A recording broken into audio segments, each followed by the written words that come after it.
My peoples, we are here. The Main Card Podcast, episode 2. Let's get And it. fresh off of the big fights that we had. Your Oh, boy yeah. Mike is here ready to go. My brother-in-law Ryan is back in Pittsburgh. He's We're back. ready to go. Mm-hmm. And we had a crazy and amazing UFC 254.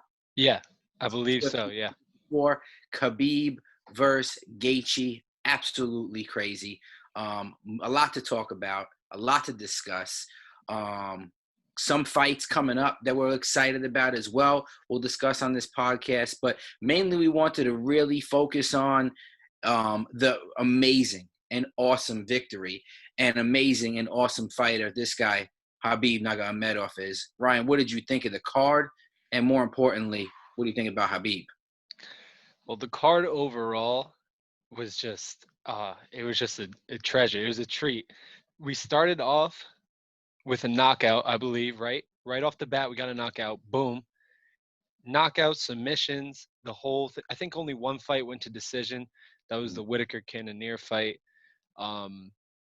Overall, it was just a really exciting card. Even the first few fights, who, if you're not paying attention all the time, you may not know about, were super exciting. And just Khabib is the GOAT. I feel like we have to say that or he's up there in the conversation.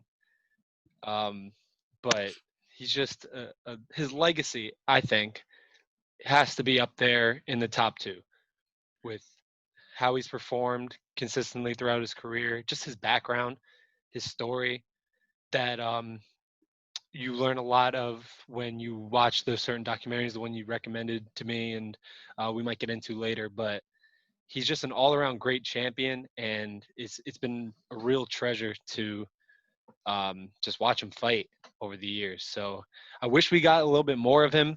You know, he took long breaks. He had the suspension, and he really didn't come into like the spotlight until people were, you know, until he inserted himself there. So overall, really good card. A really good card. What do you think? Great. Crazy, man. And you're right, exactly. You know, 2019, he only fought once. 2020, he only fought once. He had a little bit of a span in there where he was injured for about like 2 years on and off, man. He didn't get his title shot until really late, kind of, I think it was like 9 fights into his career. Then he finally got the title shot. And just listening to a lot of different other podcasts and commentators that know Khabib well, and some just, you know, critics saying that, you know, his fighting style early on was not one that people were interested in seeing a lot of, though very dominant, not very interested in. That's why they didn't give him the title shot sooner. But I mean, unbelievable of a career. And I'll get into it in a little bit, of just from this documentary I watched and from just researching a lot more about Khabib and what he was really about and what his family was about and how it got him to 254 and then retiring, which we'll talk about here in a little bit as well. But one that, like, people say about this all the time, like, you're not going to appreciate LeBron James until he's gone and retired. Right. And, you know, I'm always like rooting against him, right? And I started to find myself at some points rooting against Khabib in the Conor fight, just because I'm a huge Conor fan. I'm rooting against him. When he fights Poirier, I like Poirier a lot too, but not enough to where I really should be rooting against Khabib. But it was always like, maybe he'll lose this time. You know, maybe he won't be as dominant this time. This is going to be the guy to do it, you know? Right. And we're all, I feel like we're guilty of that, especially if we go back just last week. We were on this exact podcast.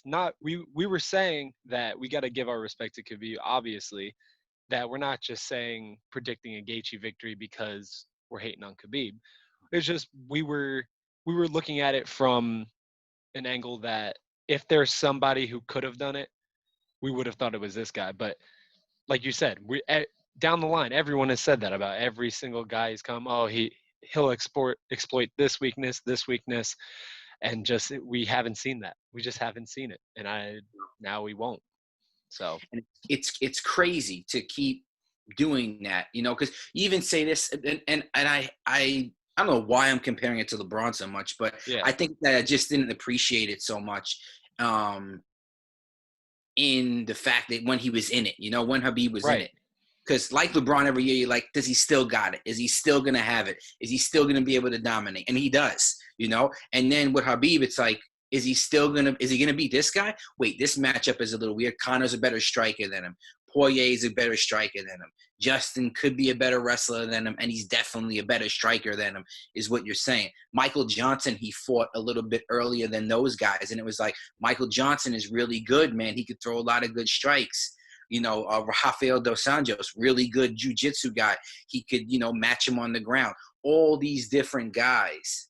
And Habib still dominates every one of them. And Right. it was just like unbelievable to see, a gift to see, and really like somebody who I feel really grateful for that I got to watch a lot of over his career. Like a guy like GSP, I got to see him towards the end of his career too and be so dominant. And that's another guy like I compare Habib to. It's like Right. just the dominance of it. But Habib's 29-0. No one is 29-0 in the Hmm. UFC. John Jones has an unblemished record, but John Jones carries around with him those, PED speculations and all this other stuff. Hmm. This guy was the only guy to go 29-0 and almost never lose a round. I Yeah. think he only lost Arguably. one round to Yeah. Conor McGregor. And you could probably argue that because the judges in the UFC and in boxing and all these combat sports, they don't know what's going on half the time anyway. So who knows if he even lost that round. Right. Arguably never lost a round, never was cut open, never was knocked out, never was in trouble. That you can't say that about UFC fighters. You don't. There's always times where champions don't look good, aren't dominant, get beat up, where you're like, oh my gosh, is this going to be the one they do it? You Hmm. never said it with them, and No. that's crazy. Yeah. And I've just found myself at the end of this card just thinking about, I'm like, what the heck was I thinking that this was even a possibility? He's just so good. And I think it goes back to what you said before of his style of fighting isn't really something that is, electrifying and will make your jaw drop if you just watch like a highlight or something. But once you get really into the sport of mixed martial arts and just like the art of what it is, mixed martial arts, it's truly an art. And I think he personifies that to the point where, okay, he's not the flashiest guy. He's not going to do a spinning back kick, knockout of the year type fight. But when he gets you on the ground and you just break down how he fights, he'll wear you down, and he'll just crush your will to fight. And he does that with everybody. And I think they touched on that, or they just highlighted that. I believe it was Joe Rogan or DC or someone commented. Um, they put in this clip of them commentating over one of his fights. I forgot which one, but he it really I think this really highlights what he does is he makes you think, why on earth am I in this octagon right now? What am I doing here? And he's just it's just a fighter in that oh my goodness, in that sense of the word. So Mhm. he's a true artist. Yeah. Unbelievable. That's And what the I was trying to say. pound for pound list comes out today. Habib's number one, which I mean, long overdue at this point. Right. Um, John Jones 2, Adesanya 3, Stipe Miocic 4, Kamaru Usman 5, Alexander Volkanovski 6, Poirier 7, Max Holloway 8, Peter Yan 9, Justin Gaethje 10. Conor McGregor hasn't fought in God knows how long. Well, fought at the beginning of the year. Right. At 11, Robert Whittaker, who's coming off a fresh win. At 12, Tony Ferguson 13. Figueroa 14, and Francis Ngannou 15. So absolutely crazy. Hopefully I didn't butcher any of those names for I think you were good.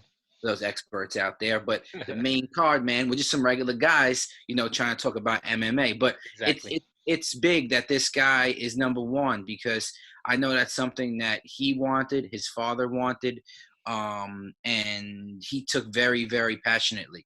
And what a dominant fight. And we're sitting there and we're watching it, me, you, and your dad, and the champ was there too. Shout out to the champ. And we're saying the same thing like you were saying. This is the one. This is the one where he's going to be beat by Gaethje. And then halfway into the fight, we're like, what the heck were we thinking? Right. Why was this happening? Why are we betting against this guy? This is going to go the same way. And I think a big thing, if we could start analyzing the fight here, that I think he did to Gaethje is he made basically Gaethje become so uncomfortable to the point of he went back to throwing wild shots, haymakers here and there. He was hyperventilating, it looked like. It looked like he couldn't catch his breath. He kept backing up, throwing wild shots, can't get in, sit into a groove, and start to mix it up. And then with about a minute left, he takes a shot on him, puts him down, starts beating him up. First round ends. Okay. Second round, same thing. Comes out a little more calculated with his strikes, Khabib, which, by the way, I always thought he was an underrated boxer, an underrated striker. I won't think that anymore. And I went back all this week and watched many documentaries on him, many clips on him, but a lot of his other earlier fights and fights where I was like, oh, there's no way he outstruck this guy. And a lot of those times he did anyway. In the beginning of his career, I wrote down like a lot of what he was doing was he was starting out with strikes. It wasn't even so much, him taking people down and smashing them. It was a lot of him standing up, putting people down, knocking some people out, and then jumping on them. And that's what he did the second round. He really started to mix it up on the feet and then went for the shot, took him down. And one of the most craziest things ever is he has the armbar, and his dad, who recently passed away, very close to Khabib, favorite move is the armbar. And they always talked about doing this, and they always talked about getting this on people. And he has it, but he won't do it, Khabib, because of the person that he is. He doesn't want to break Justin's arm, because he heard Justin say in a previous interview during the week that he will not tap no matter what. Khabib knows Justin's parents are there on the fight island. He knows in his head, and he's going through this. Like in a fight, like I got this guy in the armbar. I could imagine him thinking, wow, father would be so happy, for me. My father would be so happy for me. And then he says, you know what, in his head, I don't want to embarrass this guy in front of his family, in front of his father. I'll choke him out with the triangle. He transitions to the triangle, chokes him out, and ends him in most would say his best performance that he's ever had. Yeah, and I really want to touch on two things that you said. Is that one, being an underrated striker. I went back and I was watching some of his fights, and I don't know how the narrative came about that he's not a good striker.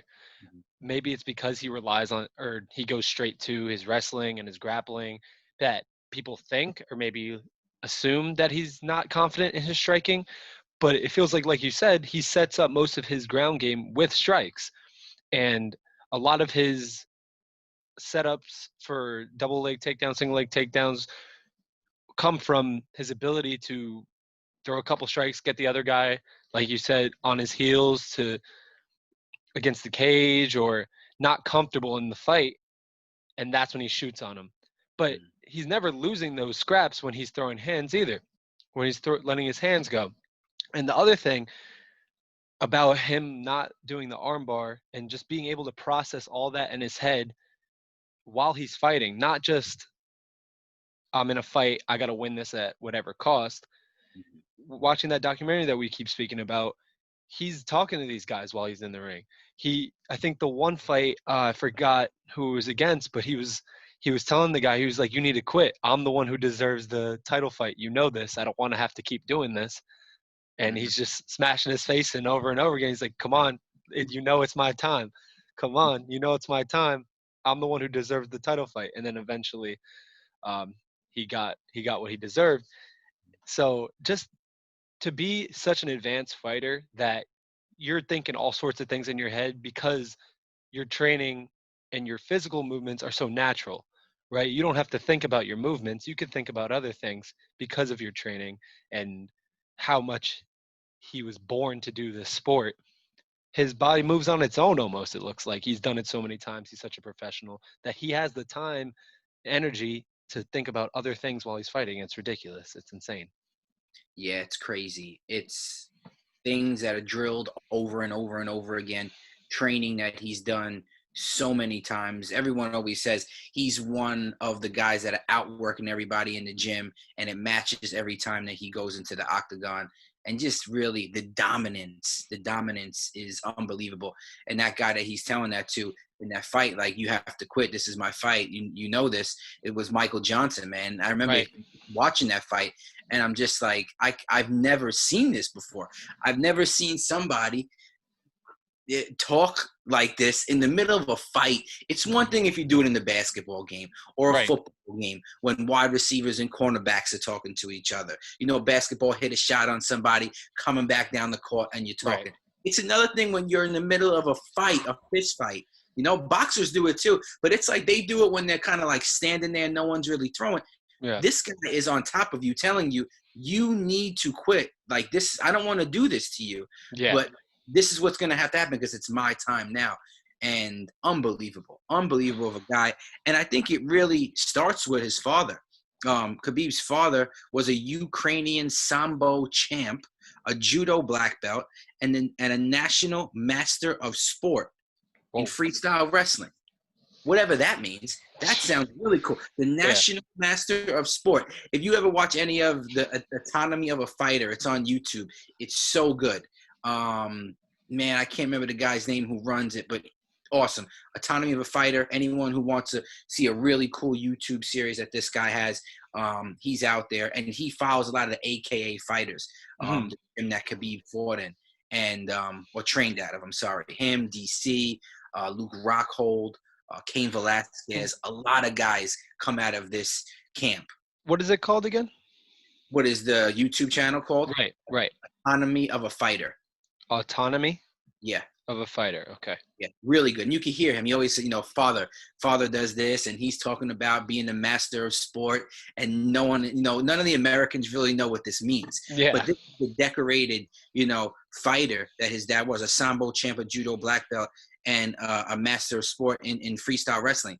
You have a guy like that as your dad. You are going to become the exact person that Khabib came. And I know they said he was definitely different when he was walking down to come into the octagon, and he was a little bit different that day. So, maybe a lot of those things that I didn't think really affected him, but I think affected him in a good way. Yeah.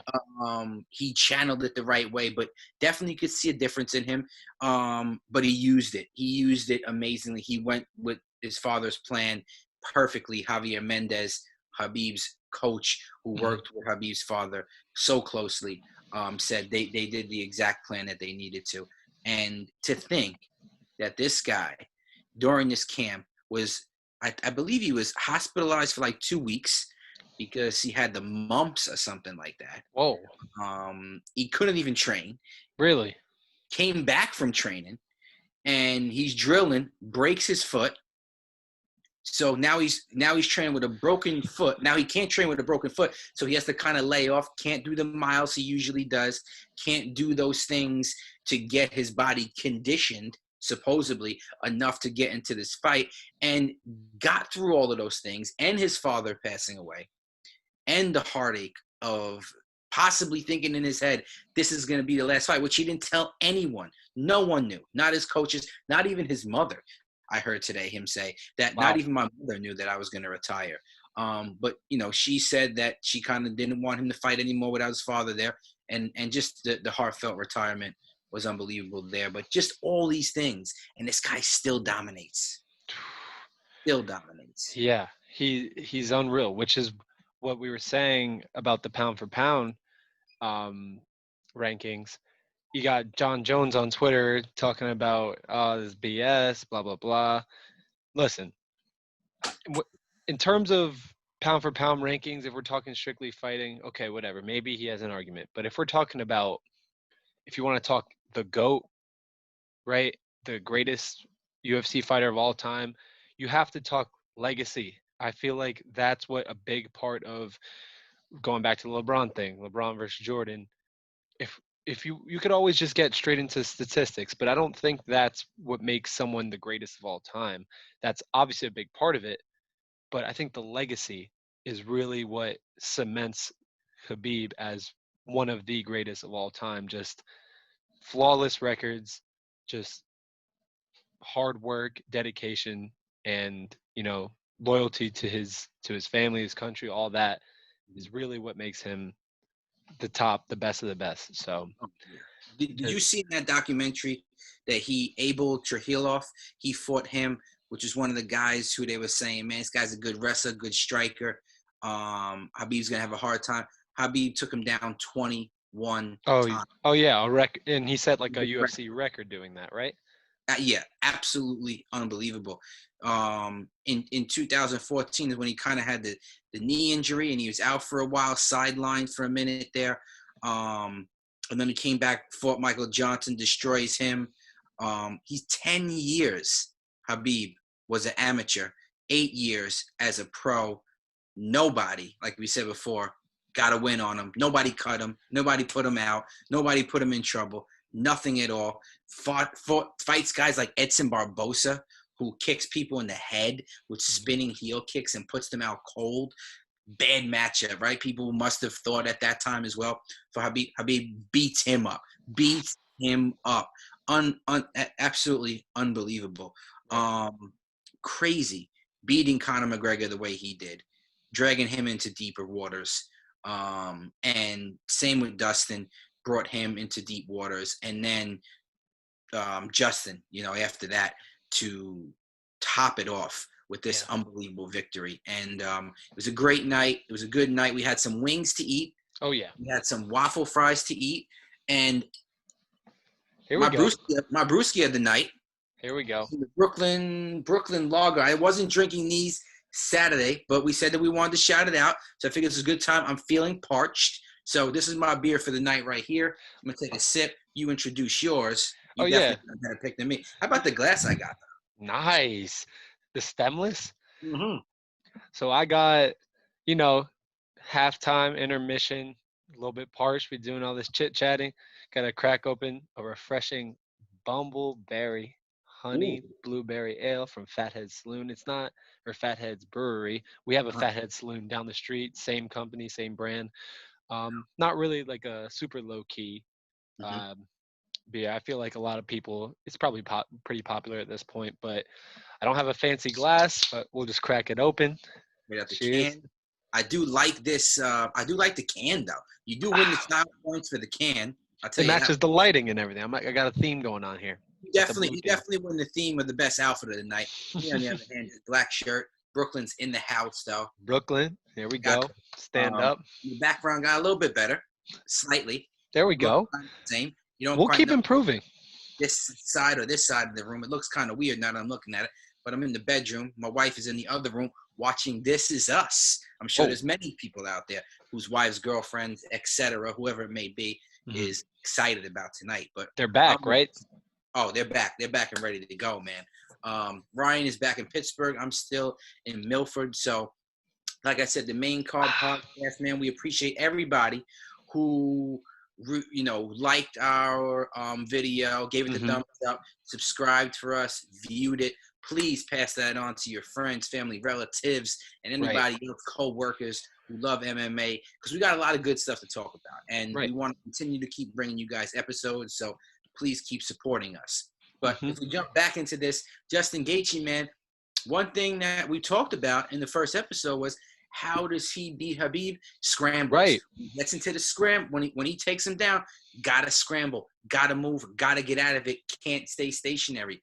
Khabib took that out. He didn't even do it once, Justin. And I think it was because he was so worked up and maybe had so much like lactic acid buildup from all those strikes, from exuding so much energy, and now he's on the ground, can't do nothing. I went back. I watched the Conor McGregor fight. One thing about scramble, man, Conor is not a wrestler. That was the thing that really helped Conor out in that first round, was he scrambled a ton. He didn't stay stationary in that first round. Second round, too, moved around a lot, started throwing a couple of strikes, got hit with that overhand, but he bounced right back up from that. He really, to me, fought, which is crazy to say, and most people probably are going to give me maybe some comments left in it. I think Conor fought him the best. Does anyone who fought him the best, that's who I believe fought him the best. I know a lot of people say Al Iaquinta did. He beat Al Iaquinta up, man. He was damaged. Conor scrambled enough, threw a couple good strikes, and supposedly has the only winning round on him. But what do you think about Justin? Not enough scrambling, too much haymakers, Yeah. not himself at all. Yeah, he definitely got too overhyped, and we heard it in his corner after the first round. And I think it's just a real emphasis on you can come into the fight with a plan until you're in the fight and you start throwing hands with the guy, you stare him in his eyes, and you just feel outmatched, you feel whatever, and you just know that from a viewer standpoint, you know that the fight's going Khabib's way. You see Justin getting overhyped, throwing big shots for no reason, not really doing what me and you were saying in the first episode of the main card podcast, where he has to pick his strikes, be technical like he was against Tony Ferguson, be technical with his strikes, be smart, don't put himself into danger, stay away from the cage, stay circling, stay scrambling, be on the move, don't let him predict your moves. And just in the first round, he just seemed like he wanted to stand there and just throw overhands and just seemed too hyped up for the moment. I think he knew it too. After it was all said and done. But in terms of Justin, he gets another. The good thing about this is for him is that he gets to go right back and fight for that title again. I know the competitor that he is, he's not just going to roll over and be like, oh well, he deserved that win. I'm gonna just concede. But now Khabib gets his legacy pretty much cemented, right? And with this retirement, you got to think that the belt's vacated and Gaethje's first in line for that title fight. No. Yeah, that's what I was going to ask you next here. What do you think happens with this 155 division? Because now you have a vacant title. You have a supposed fight agreement with Conor and Poirier coming up in January. You got Justin kind of hanging around, who said he would like to get back in there sooner than later. You got Tony Ferguson wondering what to do about a fight. You signed Michael Chandler. You got him. You fly him out to Abu Dhabi and kind of just be a backup, which was a great move by the UFC. I know they've slightly done something like this before, but never to the point of where they had the guy ready, making weight, and the caliber of guy. You know, they've called other guys in or said maybe be ready, and they got him in. But during this time of COVID, you got to have a guy there, and they were ready for it because look what happened with Khabib, man, the broken foot, the these different things happening in camp. No one knew about it, but easily, possibly, maybe not easily, but possibly could have, needed a guy to step in, needed to maybe bow out and step in, though I didn't think there was any chance of that. He was fighting no matter what. Right. But, you have this division, man, that's on fire. Now, what do you do with this division is the question. Do you make the Conor Poirier for the belt? Do you make it for the vacant 155 belt? I think that, well, the good news is that, like you said, they're in good hands. The division's in good hands. You got McGregor, you got Justin, you got Poirier, you got Michael Chandler, you got Tony Ferguson. You got guys like that all at the top who are exciting fights, are good name fights that'll, get pay-per-views. And you have a couple, if I could play a little matchmaker here, you have a couple fights that you can line up. So I don't think that you throw this Dustin McGregor fight for the belt, first of all. I think that would just be a spit in the face to Khabib to let McGregor, he retires, and now you let McGregor fight somebody else for that championship that he just vacated. I don't think the UFC would do that. Instead, I think maybe you take the winner of that fight, let them fight Justin for the title, right? Let them fight Gaethje for the title. Loser of that fight, maybe let them fight Ferguson or Michael Chandler, right? If neither of them has a fight right now. Then you take the winner of Gaethje versus the winner of Dustin McGregor. They fight. Winner, that's the champ, right? And then now you have a bunch of guys lined up for title shots. And I think that depending how those fights go, because Gaethje made a really good point. He said the good thing about being choked out is that I can get right back in and start training again. I didn't break my arm. I didn't, suffer big breaks to any bones, any concussion, nothing like that. I passed out for a little bit and I'm back.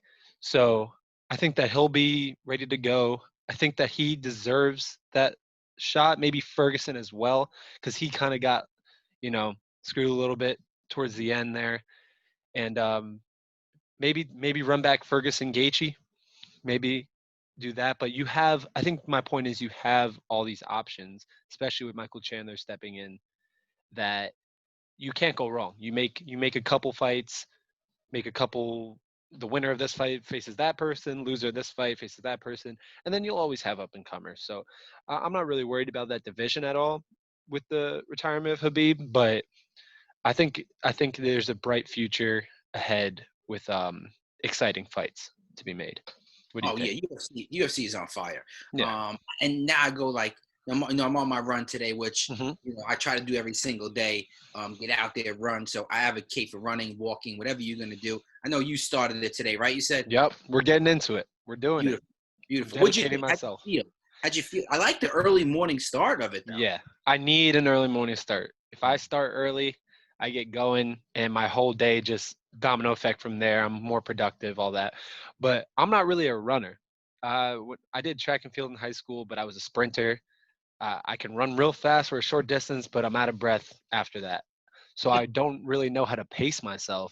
That's my problem. So I started out my run this morning, and I'm looking down at the phone because I got the Nike Run Club app, Mhm. and it's telling me I got a real good mile pace, and I'm like, oh yeah, feeling good. I get about like half a mile in, and I'm like heavy breathing, felt like Gaethje, and I'm like, oh man, I was like, I need to hold up, give me a second here. So I paused my thing, took a little breath, but I think the more I do it, the better it'll get. But it's Oh, definitely clears your mind a little bit, lets you think. oh yeah, definitely. So I like that. I'm on my run today, and I'm like, man, Right.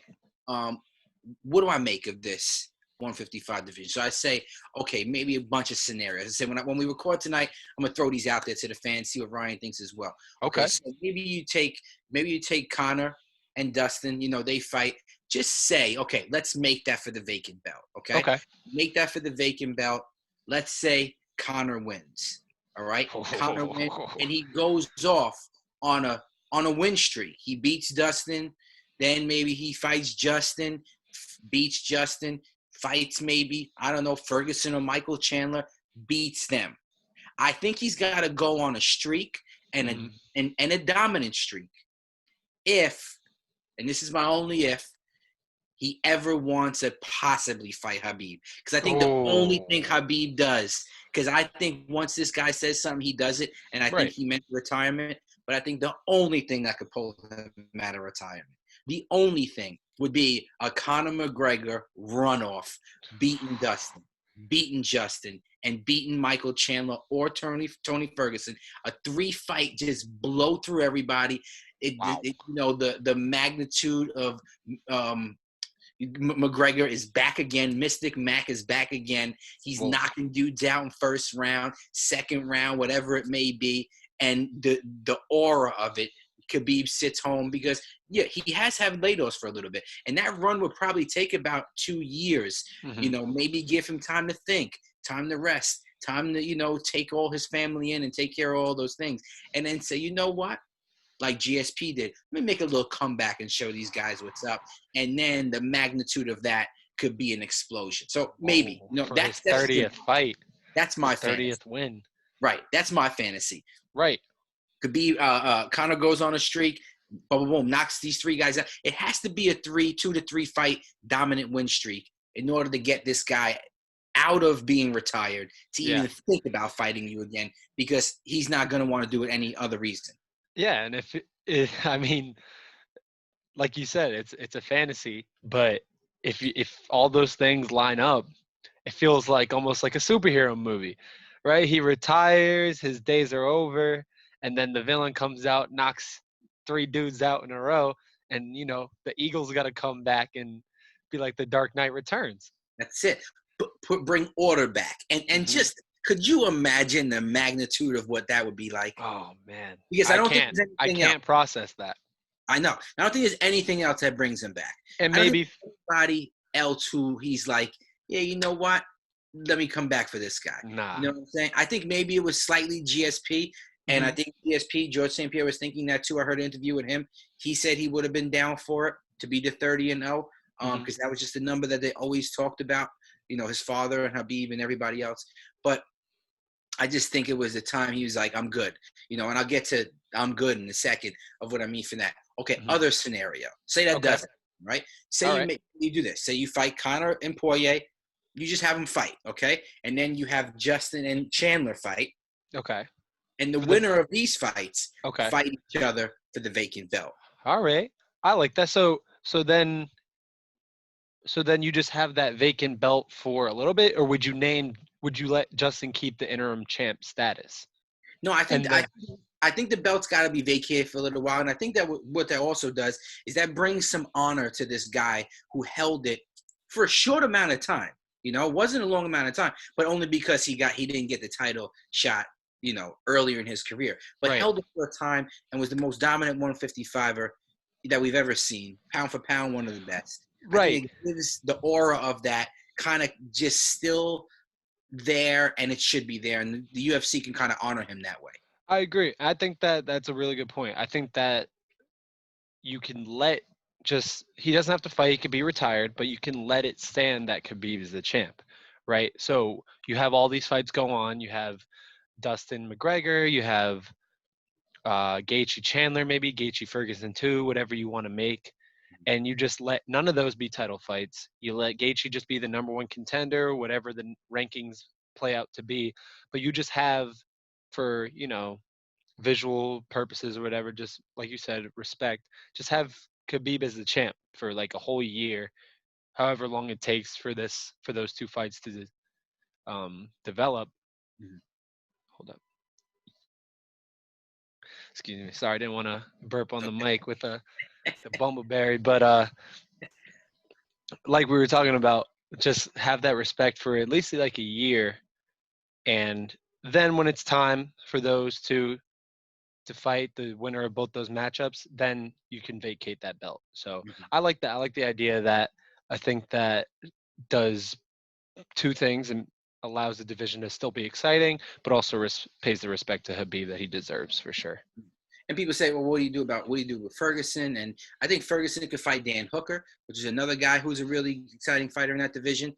I really I like that fight a lot because Justin beat Ferguson, and Ferguson can't really agree to fight anybody else, it seems like. So I like the Dan Hooker move. And then that's always like, kind of in there, in the sense of like, well, those other two guys are going to be there once we crown this, champ of the Dustin Conor and the Gaethje and Michael Chandler, and then have that other fight too, but those two being the premier ones to then collide with each other, because it would be amazing and awesome.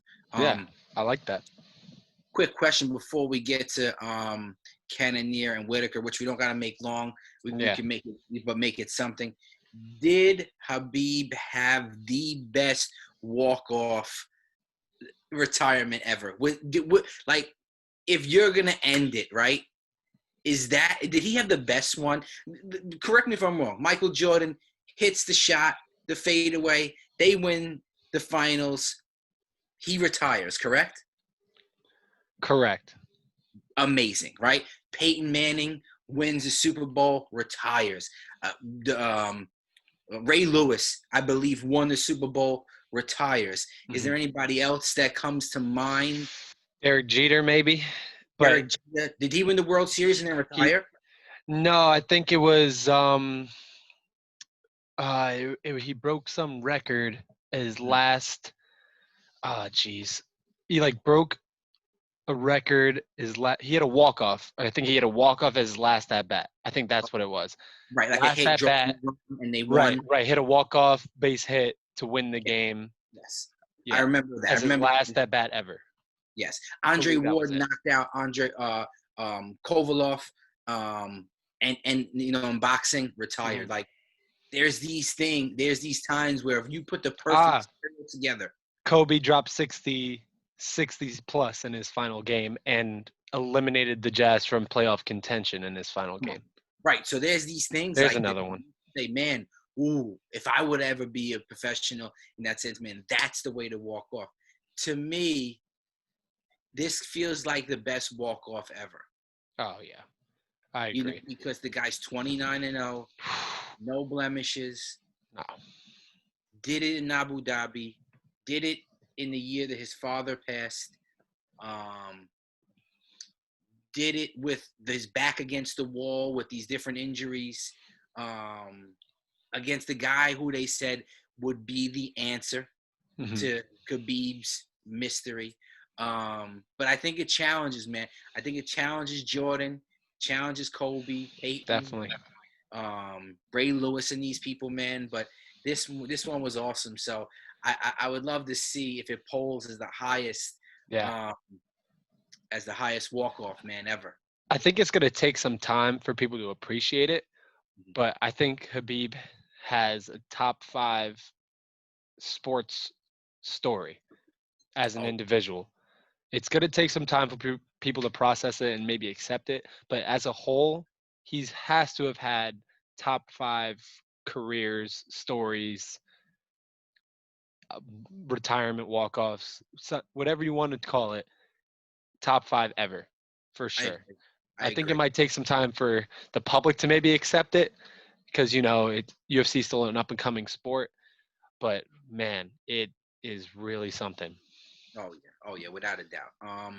And now you have Whitaker beating Jaron Cannonier. Hmm. I'll quickly give my analysis of it, which I'm sure is the same as yours. Is Yep. that Cannonier doesn't even throw a shot when he's out there, and we had him throwing shots, Yeah. knocking Whitaker out. Totally didn't happen. Another one where I'm sitting there. I know we're sitting there like, why did I bet against Whitaker? Yeah.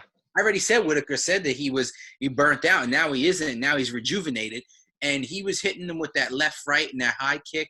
Oh my gosh, Yeah, that combo was crazy. rattling him, man, tearing his eye up, just beating him up. Cannonier didn't even get a shot off, man.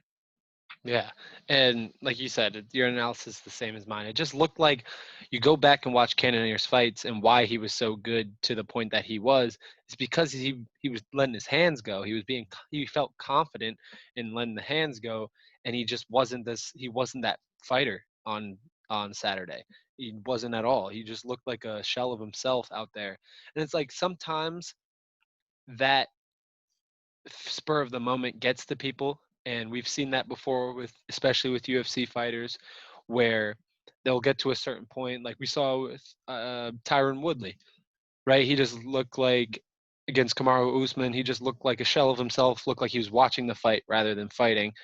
And that's what Cannonier kind of reminded me of. Maybe he felt like he was right there. He was so close to the title shot, and that maybe he was thinking past this fight or whatever the case may be.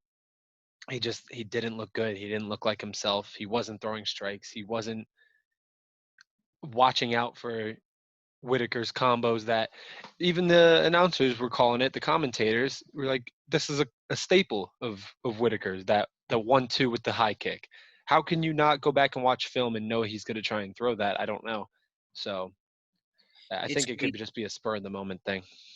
it's crazy to think to get in there and you finally get this shot that may put you in, because Izzy has said, who's the middleweight champ, has said, this is the guy that deserves it. Cannonier is the guy that deserves it if he gets past Whitaker. And then you go in there and you don't let off, man, and you don't Yeah. start throwing.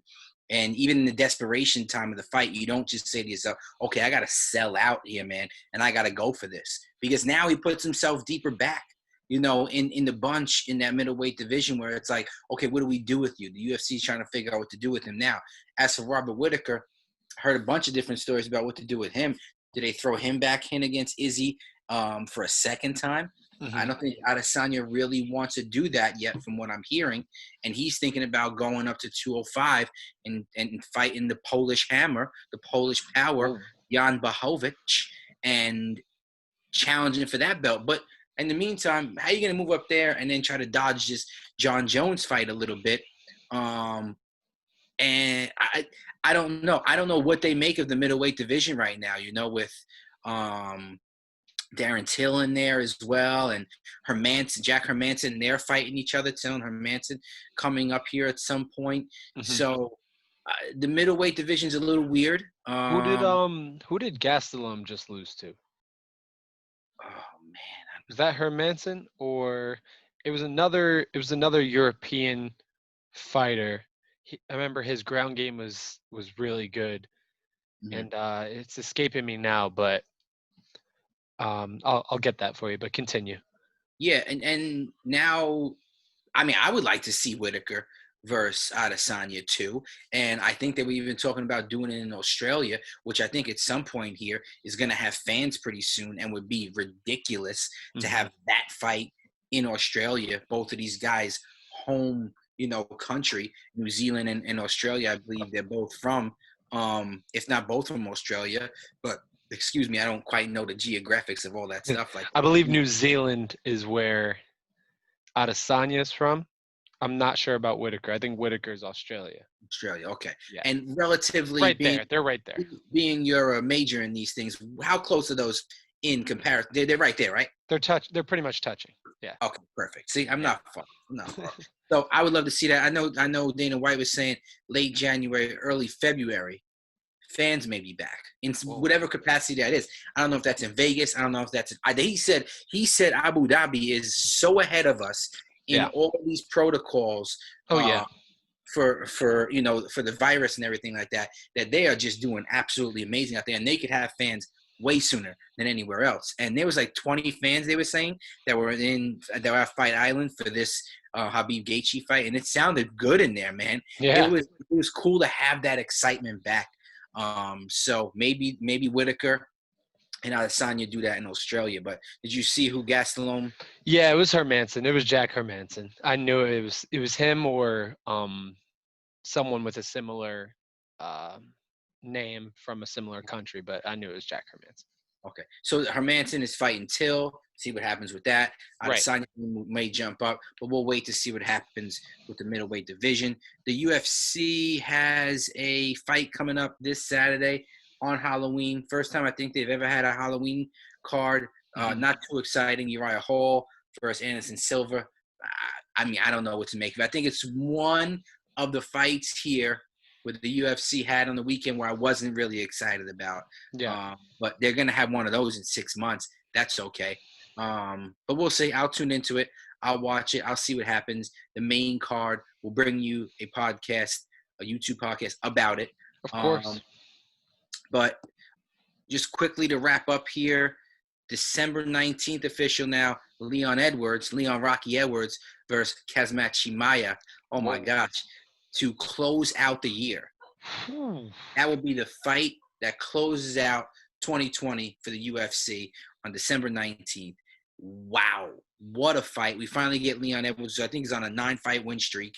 He's going to fight the up-and-coming, hype train man himself, Kazmat Shimaya, man. That's going to be a crazy, crazy fight. And I'd love to see this guy with only a couple fights in the UFC fighting the number one contender, basically, Yeah. in Leon Edwards. And, oh, man, is it going to be good. Oh, it's going to be great. I think that getting Chimaev a fight like this right now, while he's still like the buzz of the UFC, is exactly what you need to do. Because then right now you find out if this guy's for real. I think he is, but you can't keep throwing him scrubs, right? You can't keep throwing him bottom of the list guys that he's gonna knock out in a couple seconds and wait for his next fight. That's just how you burn through too many fighters. I think you go. He proved himself a little bit, right, with this last one, or however many first round knockouts he has. He hasn't even been touched once. I think now you throw him against a real guy, and now you test him out a little bit, see what his chin is like, see what his cardio is like, and I think that it holds up. I think that a guy like that doesn't, come into the UFC knowing that he has to knock everyone out in the first 5 seconds to win.